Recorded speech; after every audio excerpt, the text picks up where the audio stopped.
నేను ఎప్పుడు ఏ పిల్లవాడిని కొట్టడం కానీ తిట్టడం కానీ చేసేవాడిని కాదండి. కొన్ని కొన్ని టెక్నిక్స్ ఉపయోగించేవాడిని వాడు చదువు రావడానికి. అది ఏంటంటే ఎవరైతే చదువుకు వస్తారో వాళ్ళనే స్కూల్లో ఆటలాడిస్తాను అని చెప్పేవాడిని. అలాగే ఎవరైతే చదువుకు వస్తారో వాళ్ళకి కథలు చెబుతానని చెప్పేవాడిని.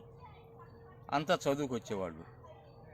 ఒకళ్ళిద్దరు చదువుకు రాలేదనుకోండి, వాళ్ళ ఆటలో పెట్టేవాడిని కాదు.